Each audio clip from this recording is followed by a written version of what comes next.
Attendu depuis plusieurs années, le nouveau centre aquatique de la Rive-Gauche commence à sortir de terre. Symboliquement, Bruno Bourbrock, président de Cité en Champagne, a posé la première pierre de l'édifice ce 22 septembre en compagnie de l'équipe de France de water-polo. Alors concrètement, une nouvelle piscine dans l'agglomération chalonnaise. Pourquoi faire? Président, est-ce que vous pouvez nous rappeler l'objectif de ce complexe? Alors, comme vous le savez, sur l'agglomération de Châlons, il existe actuellement 3 piscines. Ces piscines, c'est la piscine olympique dont nous célébrons le cinquantenaire cette semaine. Et puis la piscine Régis Fermier, qui est ouverte seulement l'été sur la commune de Saint-Mémy. Et la piscine Tournesol où nous nous trouvons. Et à côté de laquelle nous allons trouver un centre aquatique, ludique. Donc c'est pas seulement une pratique sportive, une pratique ludique, c'est une pratique familiale qui est visée au travers de ce nouvel équipement que nous espérons inaugurer au printemps ou à l'été 2017. Donc inauguration en 2017, pouvez-vous nous rappeler le budget global de cet investissement? Alors le budget global de cet investissement, financé essentiellement par la communauté d'agglomération, mais avec l'aide de la région et du CNDS, c'est 15 millions d'euros. Ce nouvel équipement aquatique sera situé à côté de l'actuelle piscine Tournesol, à Fagnières, avec l'ambition de devenir un lieu de loisirs ouvert à tous. Il comprendra un bassin sportif de 25 mètres et 6 lignes d'eau pour la pratique du water-polo et de la natation synchronisée, un bassin ludique, une pataugeoire et un espace dédié au bien-être avec sauna, hammam, spa et solarium. Cerise sur le gâteau, cet équipement devrait être exemplaire sur le plan énergétique et la préservation des ressources. Eh bien, il va être construit, comme l'a dit le président, en fonction de préoccupations environnementales et notamment bioclimatiques. En premier lieu, notamment, l'équipement va être orienté de manière à profiter au maximum du rayonnement solaire pour que, effectivement, on fasse, cela occasionne des économies de fluide, d'énergie tout simplement.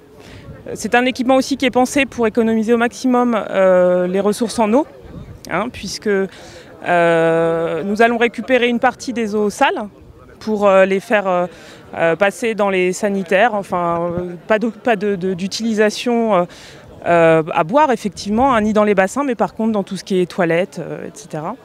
C'est un équipement également qui va bénéficier des dernières technologies dans le manière de la filtration de l'eau ou du traitement d'air. Tout ça effectivement pour économiser un maximum les fluides sur cet équipement et donc les ressources. Et tout ça, est-ce que ça a un coût particulier? Ah bah effectivement, ça a un coût. Ça a un coût d'investissement, mais par contre, ça va occasionner des économies en fonctionnement. Alors, les cabinets Octan Architecture travaillent sur ce projet depuis donc, le concours en 2012. On s'est beaucoup investi donc, sur le concours par rapport aussi à la programmation qui était demandée par les élus, la communauté d'agglomération. On essaye à chaque fois de faire des projets qui sont uniques pour correspondre vraiment à la volonté des élus, des besoins. Quelles ont été les difficultés que le cabinet a pu rencontrer sur ce dossier particulièrement?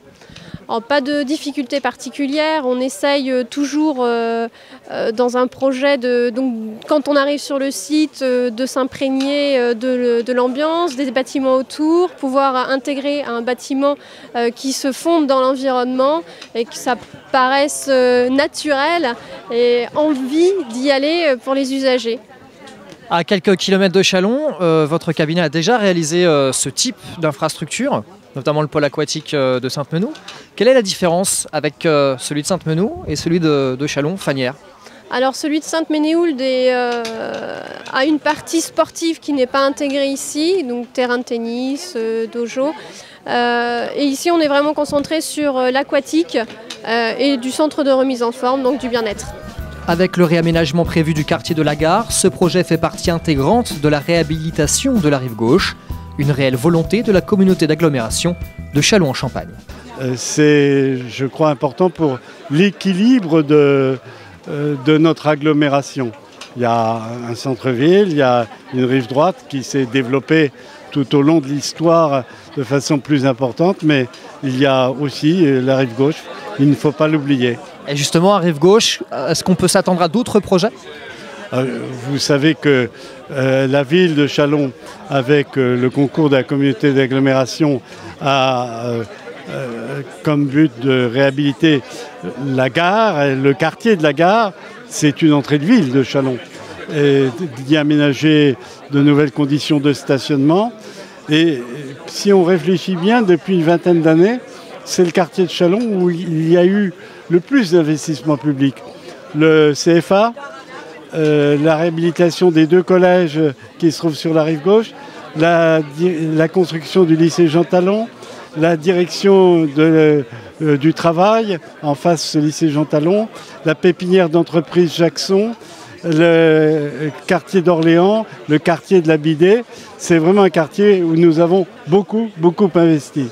Ce projet concerne votre territoire et vous êtes tous invités à trouver un nom à ce pôle aquatique. Pour cela, rendez-vous dès à présent sur le site de la communauté d'agglomération Cité en Champagne et rendez-vous courant 2017 pour l'inauguration du complexe.